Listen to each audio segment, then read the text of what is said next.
बाबा की मुरली है जिसमें बाबा ने इस चीज़ पे जोर दिया है कि कर्म की जो फिलॉसफी है, कर्म दर्शन, वो बहुत महत्वपूर्ण है। जीवन में जो भी सुख दुख आते हैं ये हमारे कर्मों का ही परिणाम होता है।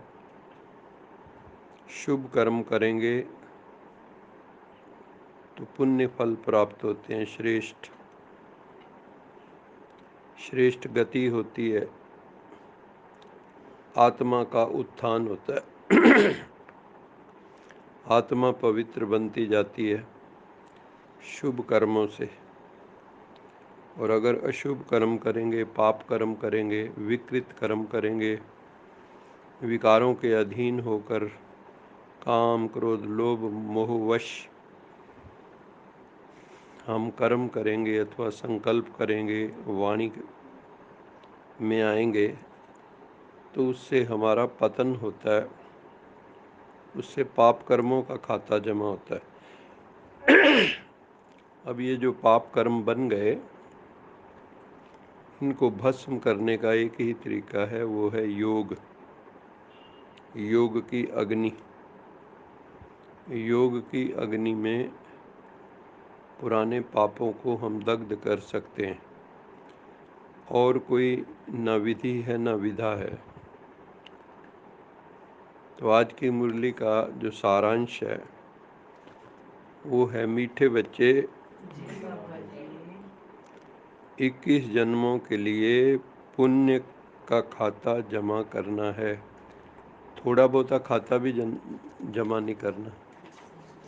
जन्म जन्मांतर 21 जन्म जिसमें से मुख्य हैं, वास्तव में तो 84 ही जन्म चलता है। तो 21 जन्मों के लिए बाबा कहता है पुण्य कर्म करो, श्रेष्ठ कर्म करो, रूहों को राहत दो, दुखी आत्माओं को सुखी बनाओ, अशांत आत्माओं को शांत बनाओ, जो पीड़ाग्रस्त हैं उनकी पीड़ाओं को हरो, सबको ज्ञान योग की शिक्षा दो, तो जीवन में आनंद खुशी मौज मस्ती खुमारी आनी शुरू हो जाएगी। इसलिए योग बल से पापों के खाते को भस्म करना है। योग की शक्ति से दुनिया में सबसे बड़ा बल है योग बल। दुनिया में कई तरह के बल हैं। कौन कौन से बल हैं? दुनिया में कौन कौन से बल हैं?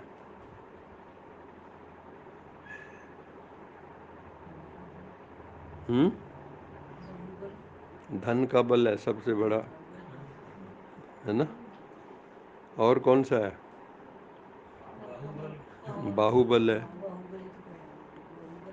बाहुबल का तो बाबा जी करते ही है। बाहुबली नहीं बोलते, है ना?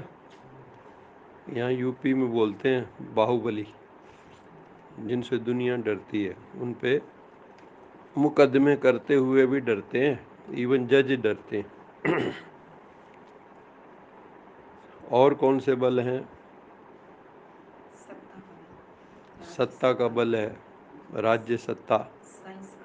साइंस का बल है। और बोलो। पोजीशन का बल है।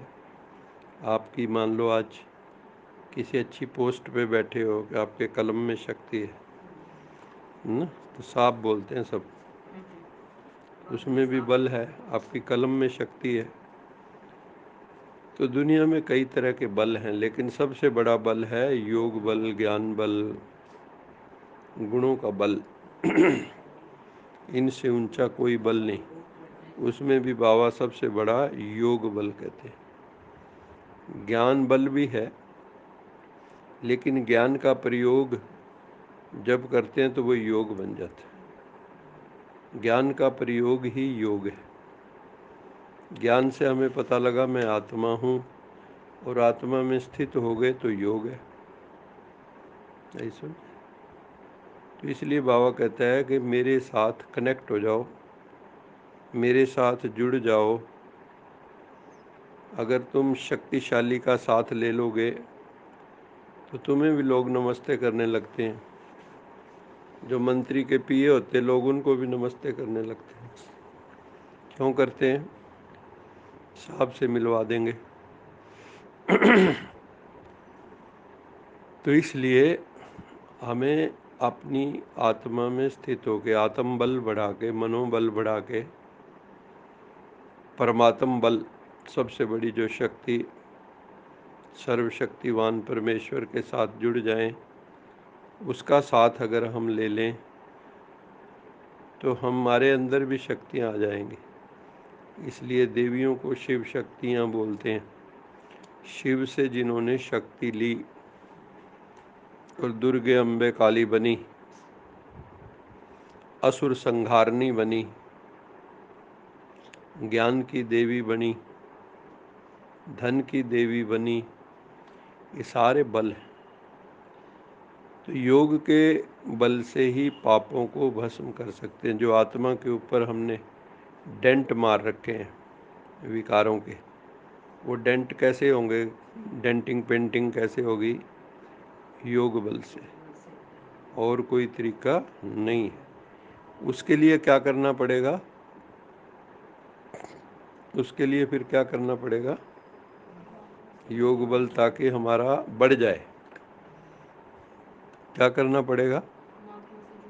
परमात्मा से जुड़ना पड़ेगा। परमात्मा से सहज कैसे जुड़ेंगे?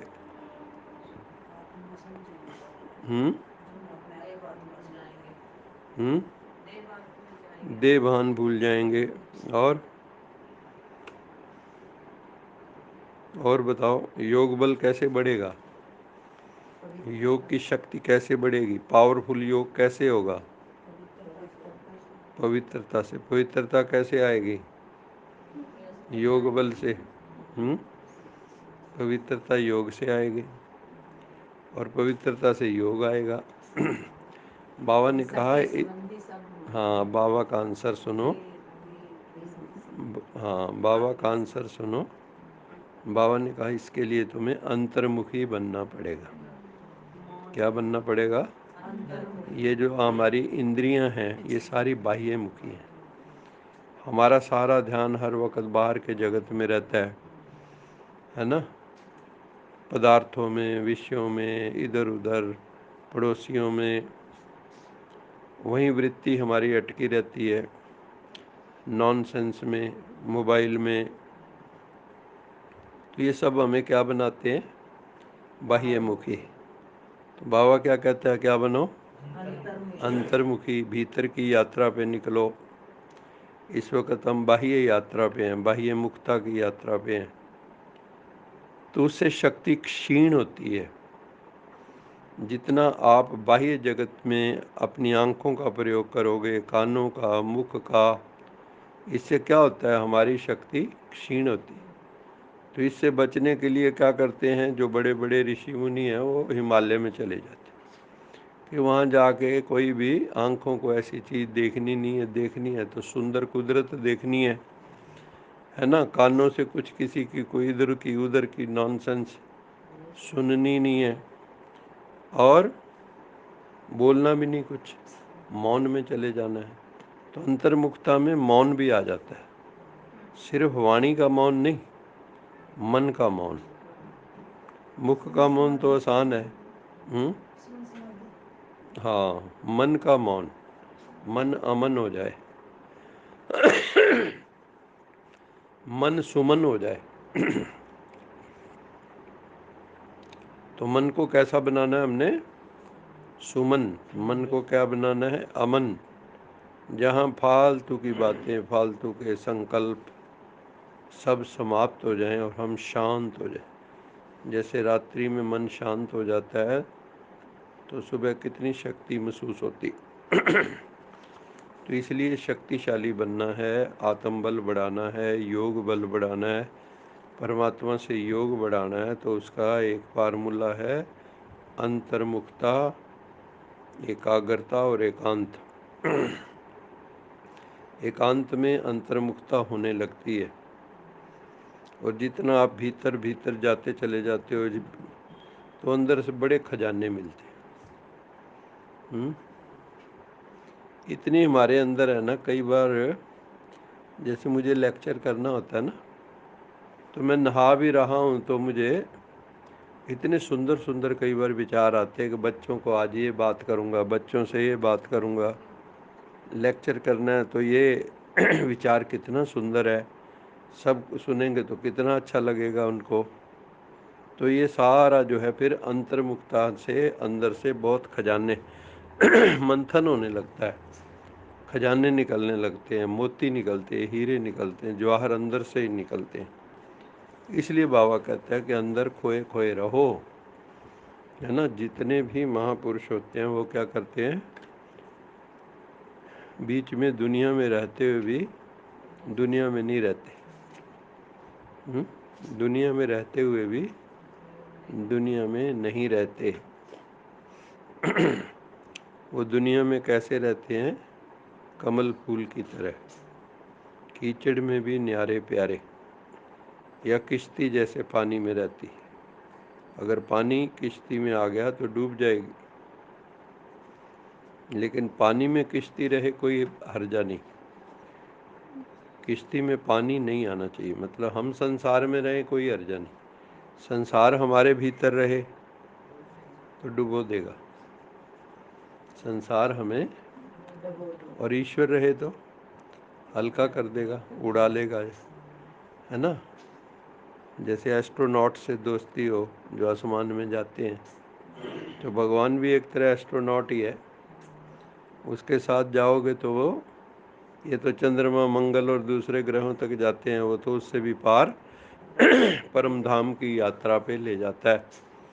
और वो हमारे पास वाहन कौन सा है, कौन से वाहन से जाते हैं हम वहाँ परम धाम, बुद्धि रूपी, हाँ, दिव्य बुद्धि रूपी वाहन है।